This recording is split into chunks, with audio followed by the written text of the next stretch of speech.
तो हमारी आज की वीडियो का लेक्चर है कैपेसिटर। तो कैपेसिटर एक ऐसी डिवाइस है जो कि इलेक्ट्रिकल चार्ज स्टोर करने के लिए यूज़ की जाती है। हमारे पास बहुत सारी इलेक्ट्रॉनिक डिवाइसेस हैं जो कि कैपेसिटर के विदाउट चल नहीं सकती। सपोज करते हैं कि अगर हमारे पास एक फ़ैन है और वो फ़ैन रेस्ट में है। अब रेस्ट में से मोशन में ऑब्जेक्ट को लाने के लिए बहुत ज़्यादा एनर्जी रिक्वायर्ड होती है। क्यों? इनर्शिया की वजह से। जो बॉडी रेस्ट में है वो चाहती है रेस्ट में रहे, और जो बॉडी मोशन में है वो चाहती है मोशन में रहे। तो रेस्ट वाली बॉडी मोशन में आ नहीं सकती जब तक आप अच्छा खासा उस पर एक जर्क, एक फोर्स ना लगाएं। इसीलिए जब फैन रेस्ट में होता है और उसको हमें मूव कराना है, मतलब रोटेट करवाना है, तो हमें एक अच्छी खासी एनर्जी, अच्छे खासे जर्क की जरूरत पड़ेगी। तो कैपेसिटर यही काम करता है। जैसे आप बटन दबाते हैं, 1 सेकंड से कम टाइम के अंदर वो सारे का सारा कैपेसिटर चार्ज होता है, और वही कैपेसिटर फिर डिस्चार्ज होता है। सारी एनर्जी एकदम रिलीज करता है, और जो हमारा रेस्ट में फैन होता है वो रोटेट करना शुरू कर देता है। तो कहने का मकसद यह है, कैपेसिटर एक ऐसी डिवाइस है जो कि इलेक्ट्रिकल चार्ज को स्टोर करेगी। नॉट फॉर परमानेंट, हमेशा के लिए नहीं, थोड़े से टाइम के लिए। जब तक आप स्टोर करना चाहेंगे वो स्टोर करेगा। उसके बाद जैसे आप बटन ऑफ करेंगे वो कैपेसिटर डिस्चार्ज हो जाएगा। तो इससे आगे कंटिन्यू करते हैं हम। Capacitor lecture number 1। A capacitor can store energy in the form of potential in an electric field। Capacitor की बहुत सारी डेफिनेशंस हो सकती हैं। जो सबसे अच्छी, जो मुझे अच्छी लगती है, बेस्ट लगती है, वो मैंने बोर्ड पे लिखी है। A capacitor can store energy in the form of potential energy in an electric field। अब होता क्या है असल में, ये कैपेसिटर की दो प्लेट्स होती हैं। ये पॉजिटिव प्लेट, ये नेगेटिव प्लेट, ये ब्लू कनेक्टिंग वायर्स, और ये पोटेंशियल डिफरेंस V। मैं हमेशा जब भी कनेक्टिंग वायर का नाम आता है फौरन मैं एक एमसीक्यूज बताता हूं कि कनेक्टिंग वायर्स जो होती हैं उनकी रेजिस्टेंस हमेशा 0 होती है। तो ये हमारे पास एक कैपेसिटर है। अगर कैपेसिटर को हम इनसाइड से देखेंगे, अंदर से, तो हमें उसके अंदर दो प्लेट्स दिखती हैं। इसीलिए इसे कहा जाता है पैरेलल प्लेट कैपेसिटर। तो एक प्लेट ये है, एक प्लेट ये है, ये कनेक्टिंग वायर, ये पोटेंशियल डिफरेंस। जैसे आप पोटेंशियल डिफरेंस देंगे, अब यहां पे दो डंडियां होंगी, एक बड़ी डंडी हाई पोटेंशियल पॉजिटिव, और एक छोटी डंडी लो पोटेंशियल नेगेटिव, और ये दोनों प्लेट्स की साइज बराबर होगी। तो जैसे ये हाई पोटेंशियल कनेक्ट होगा तो ये पॉजिटिव क्या करेगा, इस प्लेट का जितना भी नेगेटिव चार्ज है वो सारे का सारा अट्रैक्ट कर लेगा, और बाकी पॉजिटिव चार्ज वहीं पे रहेगा। लाइकवाइज यहां पे जो नेगेटिव चार्ज है, नेगेटिव जो लो पोटेंशियल है, तो ये नेगेटिव टर्मिनल जब इस प्लेट से कनेक्ट होगा तो ये नेगेटिव सारे का सारा पॉजिटिव चार्ज अपनी तरफ अट्रैक्ट करेगा, और सारे का सारा नेगेटिव चार्ज यहीं पर रहने देगा, उसे रिपेल कर देगा। तो इसी वजह से यहां पर बन जाती है एक इलेक्ट्रिक फील्ड, और इलेक्ट्रिक फील्ड की डायरेक्शन हमेशा पॉजिटिव टू नेगेटिव होती है। तो हम कह सकते हैं कि कैपेसिटर की दो प्लेट्स के बिटवीन में इलेक्ट्रिक फील्ड होती है। तो इसीलिए हमने क्या कहा, capacitor can store energy in the form of potential energy in the electric field. जो इलेक्ट्रिक फील्ड प्लेट्स के बिटवीन में होगी वहां पे हमारी एनर्जी स्टोर होगी। इसी डिवाइस को कहा जाता है कैपेसिटर, या capacitor is a device which is used to store the electrical charge energy. तो दो डेफिनेशन हुई, एक बोर्ड पे लिखी हुई, एक मैं आपको बता रहा हूं। Capacitor is a device which is used to store the charge, electrical charge energy is known as a device capacitor. अब ये जो मैंने ब्लू में लिखा है ये बहुत ज्यादा इंपॉर्टेंट, इसको याद रखें। सिर्फ दो चीजें होती हैं, एक हमारे पास होता है पैसिव कंपोनेंट, और एक हमारे पास होता है एक्टिव कंपोनेंट। आपसे अगर पूछ ले कोई कि कैपेसिटर सर्किट के अंदर एक्टिव डिवाइस है या पैसिव डिवाइस है, आप कहेंगे it is a passive component, it is a passive element in the capacitor, in the circuit. तो कैपेसिटर एक पैसिव कंपोनेंट है, पैसिव डिवाइस है। अब पैसिव डिवाइस क्या होती है फिजिक्स में? वो डिवाइस जो खुद करंट पावर जनरेट ना करे, उसे पैसिव कंपोनेंट कहा जाता है।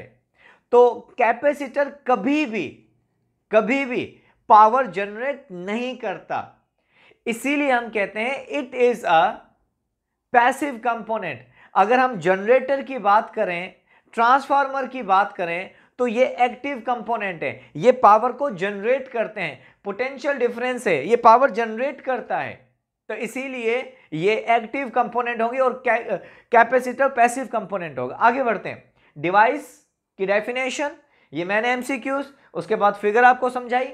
अब हम यहां पे देखते हैं, यहां पे पोटेंशियल डिफरेंस आपने अप्लाई किया across the plates of the capacitor. जितना ज्यादा पोटेंशियल डिफरेंस देंगे उतना ज्यादा चार्ज स्टोर होगा।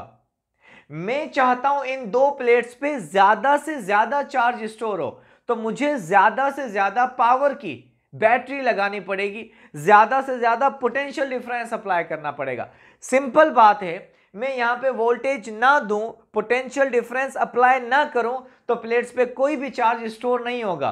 पर जितना ज्यादा पोटेंशियल दूंगा उतना ज्यादा चार्ज स्टोर होगा। तो कहने का मकसद है charge stored is directly proportional to PD, potential difference.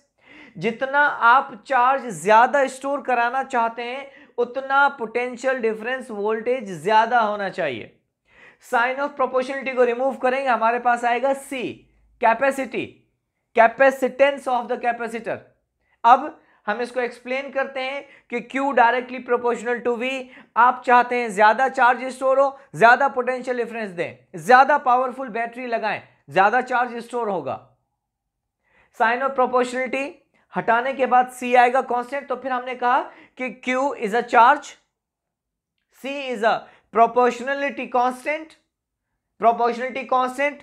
which is known as capacitance of the capacitor, and V is a potential difference। आगे बढ़ते हैं। Capacitance of the capacitor, Q is equal to CV। ये Q आप small लिखें या capital लिखें कोई issue नहीं है। कुछ राइटर स्मॉल लिखते हैं, कुछ कैपिटल लिखते हैं, मैंने दोनों ही लिख लिए ताकि आपको याद रहे। Q is equal to CV where Q is a charge, C is a capacitance and V is a voltage, potential difference. Charge stored on the capacitor is directly proportional to the potential difference applied between the plates। ये definition आपको पहले आती है, मैंने यहाँ explain किया। अगर आप भूल गए तो मैंने यहाँ लिख भी दिया कि जितना ज्यादा चार्ज कैपेसिटर पे स्टोर होगा, इसका मतलब आपने उतनी पावरफुल बैटरी लगाई है। Charge stored on the capacitor is directly proportional to the potential difference applied across the ends of the conductor, ends of the plates। ये जो कंडक्टर हैं, ये दोनों प्लेट्स, ये कंडक्टर हैं, ये चार्ज स्टोर करेंगी। जितना इन प्लेट्स के, कंडक्टर के अक्रॉस पोटेंशियल डिफरेंस देंगे, मतलब जितनी ज्यादा बैटरी लगाएंगे उतना ज्यादा चार्ज स्टोर होगा। मैंने यहां पे बताया, यहां पे लिखवा दिया ताकि आपको याद रहे। अब हमें यहां से C को सब्जेक्ट बनाना है ताकि कैपेसिटेंस की डेफिनेशन देखें। V मल्टीप्लाई हो रहा है, वहां जाके डिवाइड हो जाएगा, क्यों Q divided by V is equal to C। तो ये आ गया C is equal to Q divided by V। अब इस डेफिनेशन को थोड़ा सा याद रखें। Ability of a capacitor to store the charge is known as capacitance of the capacitor. ये एमसीक्यूज बहुत दफा आया हुआ है कि कैपेसिटेंस की डेफिनेशन क्या है, तो ये बहुत सारे राइटर इसको इस तरीके से पढ़ाते हैं, the ability of a capacitor to store the charge. एक कैपेसिटर कितना ज्यादा चार्ज स्टोर कर सकता है, ये उसकी कैपेसिटी है। ज्यादा चार्ज स्टोर करेगा कैपेसिटी ज्यादा, कम चार्ज स्टोर करेगा तो कैपेसिटी कम कहलाएगी। आगे बढ़ते हैं। Charge required to increase the potential of the conductor by 1 volt. बहुत सारे राइटर, मुझे यह ज्यादा अच्छा लगता है कि ये डेफिनेशन में याद रखूं। अगर कोई कैपेसिटेंस की डेफिनेशन पूछे तो ये वाली जो है ना, ये थोड़ी सी इजी डेफिनेशन है। हर बंदा आपको ये बता देगा। ये डेफिनेशन थोड़ी सी टिपिकल है, थोड़ी सी याद करनी पड़ती है। क्या? Charge required to increase the potential of the conductor by 1 volt. यहां पे हाई पोटेंशियल, यहां पे लो पोटेंशियल, इन दोनों के बिटवीन में 1 वोल्ट का पोटेंशियल डिफरेंस क्रिएट हो जाए, 1 वोल्ट का पोटेंशियल डिफरेंस क्रिएट हो जाए। उस 1 वोल्ट पोटेंशियल डिफरेंस क्रिएट करने के लिए जितना चार्ज स्टोर होगा उसी को कहा जाएगा कैपेसिटेंस ऑफ द कैपेसिटर। याद रखना इस डेफिनेशन को। आगे बढ़ते हैं, इसको थोड़ा सा और इजी तरीके से पढ़ें। एमसीक्यूज क्या आ सकता है, ये एमसीक्यूज याद रखना है आपने, बहुत ज्यादा इंपॉर्टेंट है। क्या? The ratio between charge stored on the plates of the capacitor to potential difference is known as capacitance, capacitance of the capacitor. The ratio between magnitude of the charge to potential difference, to मतलब divided by, to potential difference is known as capacitance of the capacitor. आगे बढ़ते हैं। Unit, अगर C is equal to Q divided by V है तो इसका unit क्या बनेगा? तवज्जो से, Q का यूनिट कूलम, V का यूनिट वोल्ट, तो कूलम पर वोल्ट बनेगा फैरड।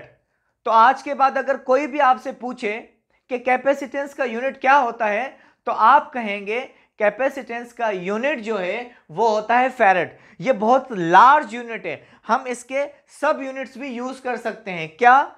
मिली फैरड 10⁻³ और माइक्रोफैरड, नैनोफैरड, पिकोफैरड। ये यहां तक याद रखें। नेक्स्ट क्लास इसे आगे कंटिन्यू करेंगे, जिसमें हम देखेंगे कि कैपेसिटेंस किस पे डिपेंड करती है। कैपेसिटेंस का फार्मूला जब ये वैक्यूम होगी और कैपेसिटेंस का फार्मूला जब यहां पे मीडियम होगा। नेक्स्ट क्लास में यहीं से कंटिन्यू करेंगे। Thank you.